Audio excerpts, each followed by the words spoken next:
Ẹ̀yin èèyàn ilé èwo lẹ ṣé àlàáfíà ni ẹwà gbogbo lè ń kọ gist tèní. Wọ́n ní olórí Tobi lòun fẹ́ lọ sí Amẹ́ríkà, òun fẹ́ lọ bí ọmọ òun sí Amẹ́ríkà. Gist tèní nìyẹn o. Ẹ̀yin èèyàn ilé ṣẹ̀mẹ́pà ti wà lórí ọ̀rọ̀ ó fẹ́ ra lé sí Amẹ́ríkà yìí, ó ti tó ọjọ́ bíi mélòó kan. Ó tún ní yá, ó tún lòun fẹ́ lọ bímọ sí Amẹ́ríkà. Ó lóun fẹ́ lọ ra lé sí Amẹ́ríkà. Kabiyesi ní rárá àwọn ò ra lé sí Amẹ́ríkà. Ó tún yẹ ó tún lóun fẹ́ lọ bímọ sí Amẹ́ríkà. Kabiyesi ní ìlú bàbá àwọn ló máa bímọ rẹ̀ sí, ò lè bímọ sí Amẹ́ríkà. Ẹ̀yin èèyàn ilé, ẹ jẹ́ ká jọ gbọ́ gbogbo gist ni. Tó bá jẹ́ ìgbà àkọ́kọ́ ní tí ẹ̀ ń darapọ̀ mọ́ Mashola Gist TV, èmi ọmọ yín Mashola. Mo kí yín káàbọ̀ sí orí channel mi o. Ṣé àlàáfíà ni ẹwà gbogbo lè ń kọ́? A máa ń sọ Yorùbá lórí channel yìí nítorí a fẹ́ gbàgbé àṣà àti ìṣe Yorùbá. Ẹ̀yin èèyàn tẹ́ bá ti subscribe, ẹ subscribe o. A máa ń sọ̀rọ̀ nípa celebrity gist, royal gist, politics àti gbogbo nǹkan tó ń ṣẹlẹ̀ ní agbègbè orílẹ̀-èdè bàbá wa ní ilẹ̀ Nàìjíríà. Ẹ jọ̀ọ́ thumbs up yẹn ó ṣe pàtàkì, ẹ bá mi tẹ̀ so that a máa fi mọ̀ bóyá ẹ̀ ń gbádùn fídíò wa. Ọlọ́run Elédùmarè á bá mi bù sí àpò yín o, ọwọ́ yín òkè òkè ló máa lọ o, kò ní lọ ìsàlẹ̀ láéláé. Ẹ̀yin èèyàn lé ọ̀rọ̀ Tobi òun la tún fẹ́ sọ o.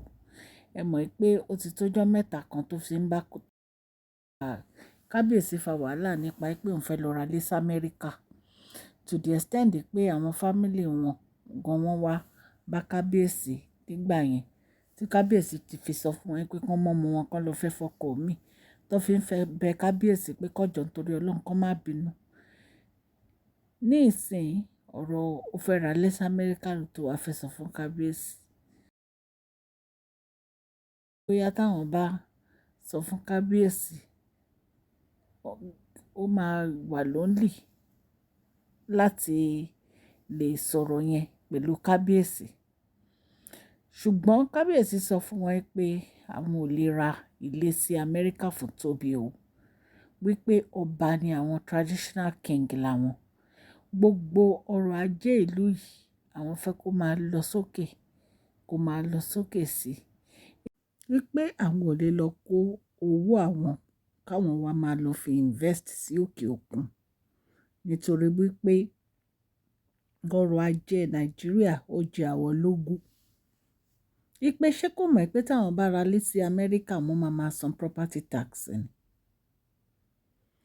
Wípé ìlú bàbá àwọn lèyí, ó ti ra lé sí Nàìjíríà. Wípé kó má jẹ́ kí ọ̀rọ̀ ẹ̀ kó má jẹ́ kó bí àwọn nínú. Wípé tí ò bá ti lè bí ọmọ ẹ̀ sí Nàìjíríà, kó wá ibi tí ó máa ti lọ ṣe gbogbo nǹkan tó bá fẹ́ ṣe, kó má sọ̀rọ̀ wípé òun fẹ́ ṣe èyí, òun fẹ́ ṣe èyí fún àwọn ọmọ. Wípé àwọn ti sọ fún pé àwọn ò lọ́wọ́ sí, àwọn ò ní fi àṣẹ sí fún láti lọ sí òkè òkun láti lọ bí ọmọ. Wípé ibí ló máa bí ọmọ ẹ̀ sí. Nǹkan tí wọ́n ní Kabiyesi sọ fún ni.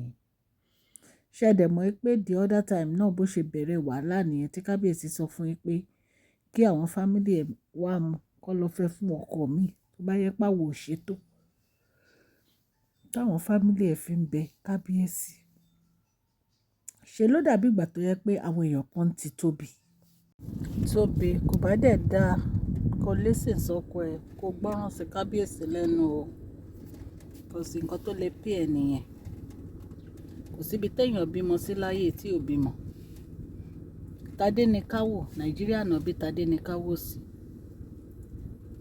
Kabiyesi wọ́n ní ọmọ àwọn kankan wọn ò ní bí sílùú èyìnbó nítorí pé ilẹ̀ baba ńlá baba wọn ò ní Ilé Ifẹ̀.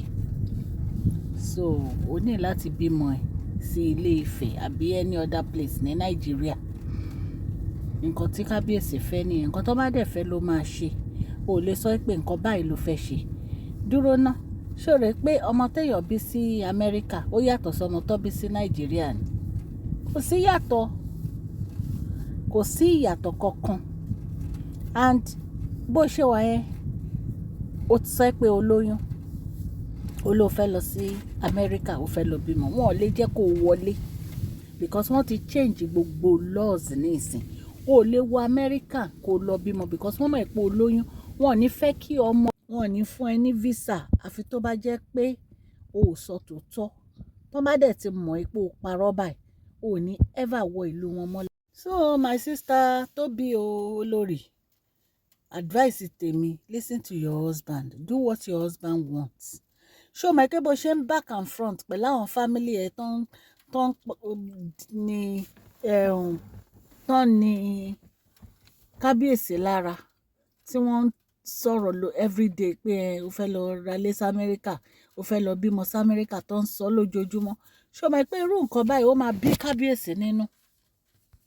Wọ́n á ní ògbọ́nà sáwọn lẹ́nu o fẹ́ lọ bímọ sí Amẹ́ríkà o fẹ́ lọ ralé sí Amẹ́ríkà kọ́ọ̀tì gbogbo yẹn ó ti ralé sí Nàìjíríà ra jókòó ẹ̀ sí Nàìjíríà kó bímọ ẹ̀ sí Nàìjíríà kó máa gbádùn ayé ẹ̀ gbogbo wàhálà o fẹ́ lọ bímọ sí Amẹ́ríkà yẹn stop it.